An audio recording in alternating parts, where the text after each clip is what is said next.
घर घरमा नयाँ शक्ति अभियान।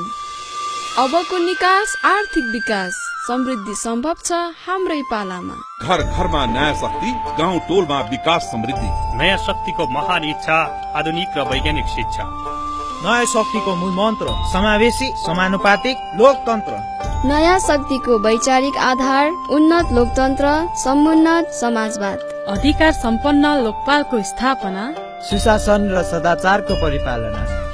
नयाँ शक्तिको अर्जुन दृष्टि देशको तीव्र विकास र समृद्धि। राष्ट्रिय स्वाधीनताको दिगो मूल, दुई छिमेकी बीच गतिशील पुल। नयाँ शक्तिको प्रमुख सरोकार, युवाहरूलाई स्वदेशमै रोजगार।